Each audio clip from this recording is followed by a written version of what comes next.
King Wenceslas song and the sequence is one of my favorite moments in the festival. It just seems so peaceful and gentle, a story, and so generous about giving at this holiday time. It's my favorite Christmas carol, and has always been. And so it was fun to try to see if I could find a new way of presenting it. In college, I had written a setting of Appalachian carols, and one of the tunes was Jesus, Jesus, Rest Your Head. And the accompaniment was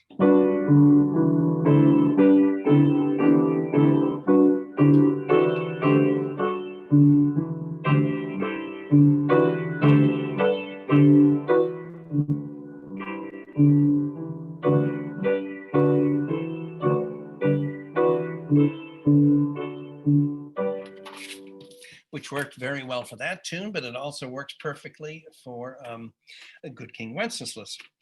And it allowed us to pull together a male quartet to give a few of the guys a chance to sing.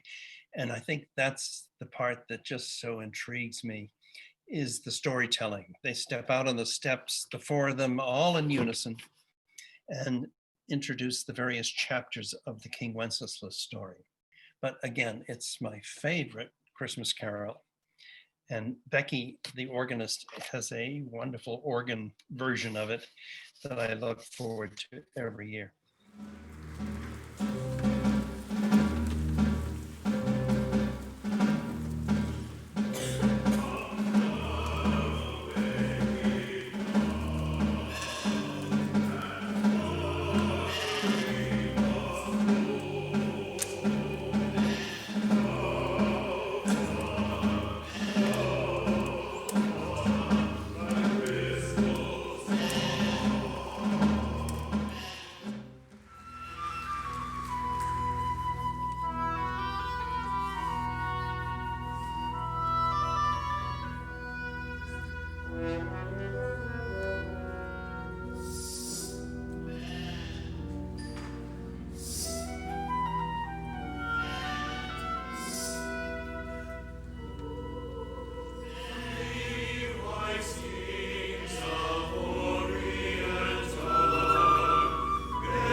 The piece Messiah more or less ends the festival, the procession.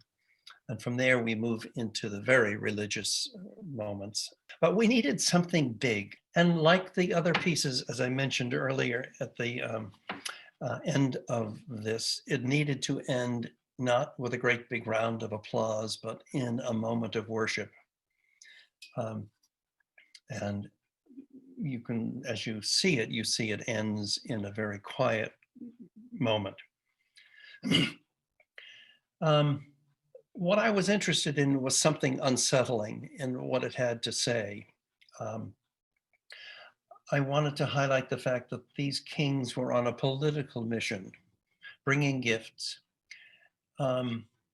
in order to solve a political situation. So there's a bit of skepticism, as far as I'm concerned, with the kings. They had been through this kind of thing before, and they were not convinced of the need for this mission. I introduced shouting of crowds.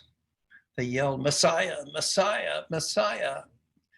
And in a sense, trying to portend what was going to happen to Jesus before the crucifixion, the fickleness of crowds. And at the end, the kings succumb to the power of the message, and they too participate sincerely in the worship.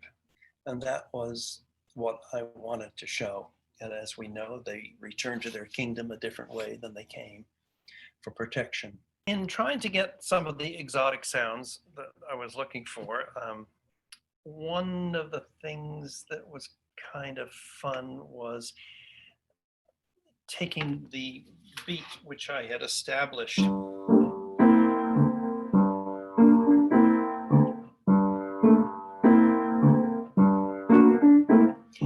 in that kind of steady beat to offset it with something very off the beat that the oboe would play, which is to me a very evocative instrument and kind of suggests some of the timbres of instruments of the Far East. The other was a great big gong that we rented every year until one of the parishioners, in memory of his mother, bought us a gong. And it is a mighty sound, and it just kind of puts a wonderful climax to the piece. And if you feel a little bit of terror, as I first did when we first started it, I knew I was onto something right. The percussion, as I mentioned, this bolero beat, they're totally off script when it comes to that ending. And my constant note to them is, guys, don't play it safe. I want to hear you go crazy with this thing, because that's what the song is building up to. It's this climax of feeling and a clash of cultures and the power of the song. So those are some of the thoughts musically that came to mind as creating it.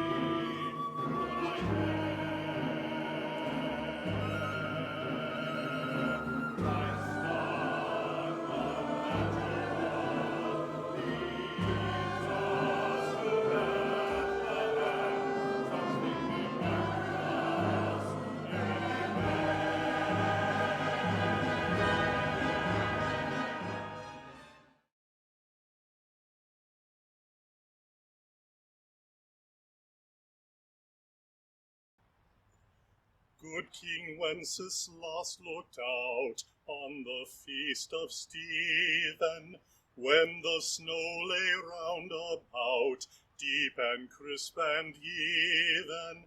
Brightly shone the moon that night, though the frost was cruel, when a poor man came in sight, gathering winter fuel.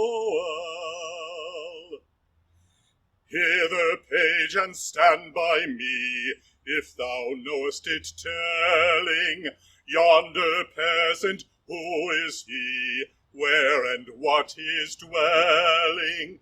Sire, he lives a goodly kens underneath a mountain, right against the forest fence, by St. Agnes' fountain. Bring me flesh and bring me wine, bring me pine logs hither, thou and I will see him dine, when we bear them thither. Page and monarch, forth they went together, through the rude wind's wild lament, and the bitter weather. Sire, the night is darker now, and the wind grows stronger. Fills my heart, I know not how, I can go no longer. Mark my footsteps, good my page, tread thou in them boldly. Thou shalt find the winter's rage freeze thy blood less coldly. In his master's steps he trod, where the snow lay dinted. Heat was in the very sod, which the saint had printed. Therefore, Christian men, be sure, wealth or rank possessing, ye who now would bless the poor, shall yourselves find blessing. When I got the call asking me if I would do this, I thought, how can I do both parts? And I realized that when I'm doing my part, I'm belting out this big kingly sound, but I also had the choir to do, and I had the page to do. So I dropped it down so it was easier for me to sing it, and it allowed me to add expression to the page by making a smaller sound, more like a child sound or a younger adult. And then for the choir, I do kind of a mix of both genres, the smaller sound, but not quite as small as the child sound.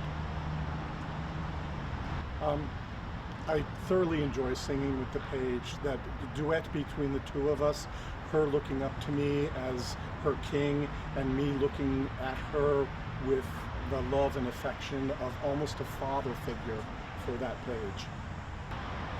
It's totally magical because you're actually interacting with her or him, and I just want to grab them and hug them and tell them what a great job they've done, because they've never let me down. They've always come in where they should come in.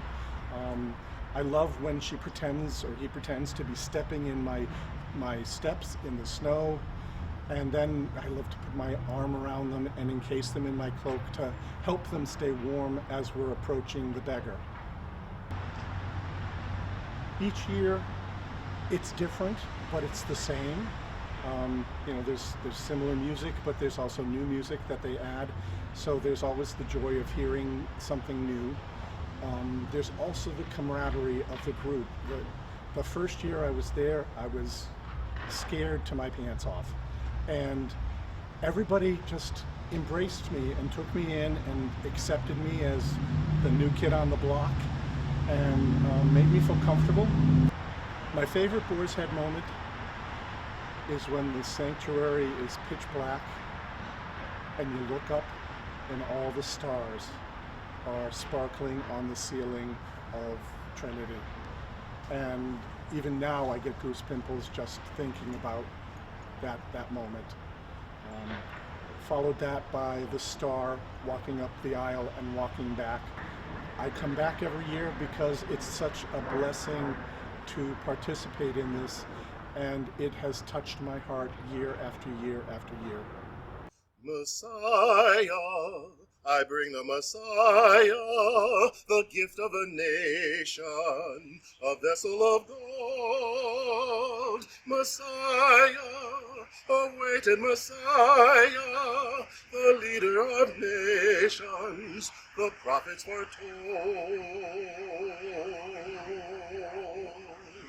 Messiah, I bring the Messiah, the treasures of incense, to place at his throne. Messiah, a gift for Messiah, from deserts beyond us, from traders unknown.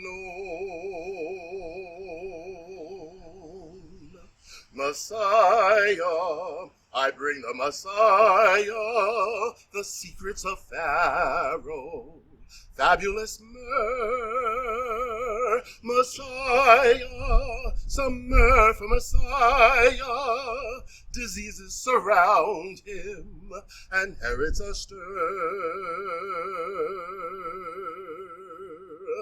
Bright star, mysterious, bright star, entreating us to travel westerly through the night air. Bright star, unnatural, leads us to Bethlehem, something miraculous. Herod, beware, beware.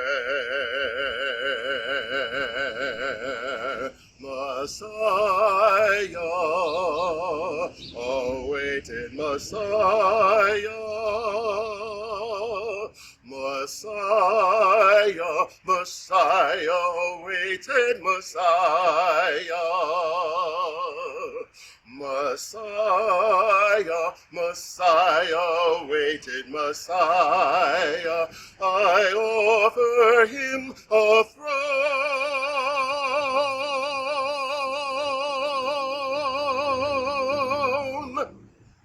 Messiah, I bring the Messiah. Gold is priceless, but not overwhelming. Messiah, I bring the Messiah. Incense is costly and politic. Messiah, I bring the Messiah.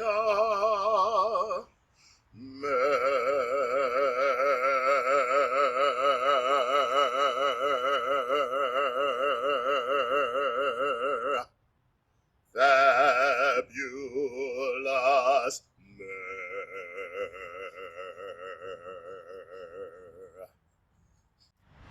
Yeah, it was an interesting challenge to convert a piece that's sung by 3 different singers and a full chorus and an orchestra, and to make it into one person. So it was looking at what are all the elements that happen that people are rather used to hearing, in addition to perhaps what the kings might sing as well.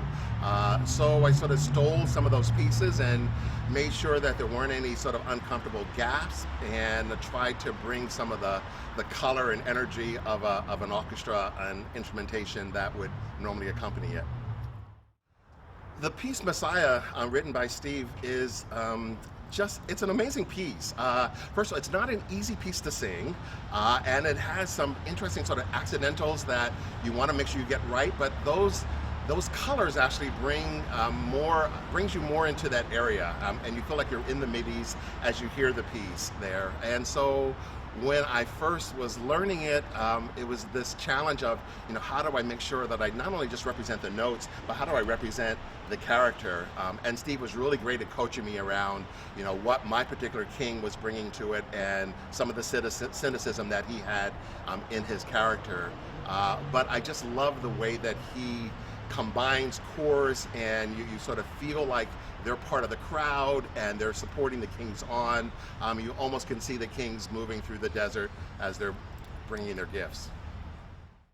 So I've been involved in Boar's Head as this second king for at least 25 years. It might be actually 26 years.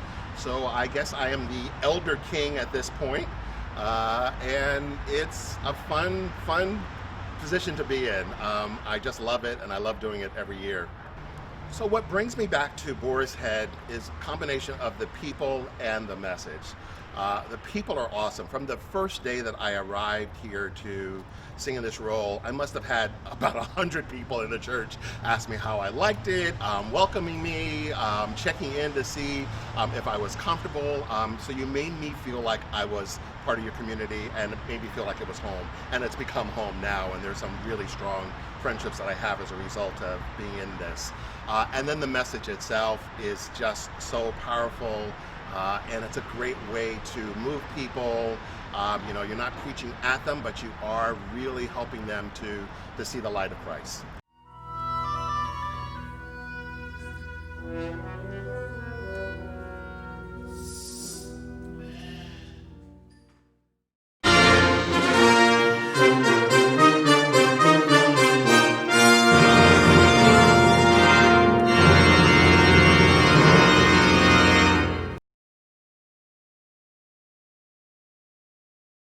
Fabulous myrrh.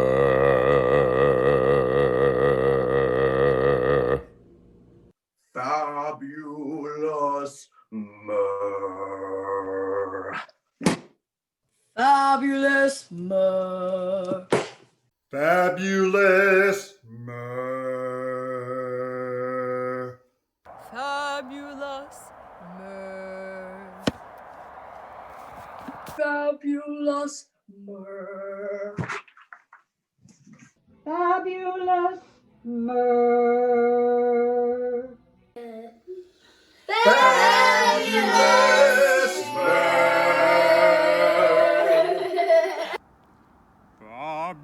Fabulous myrrh.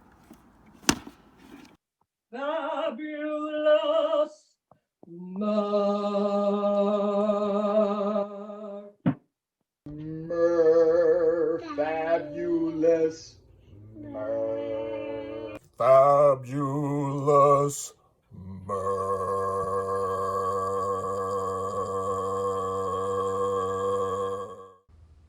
Fabulous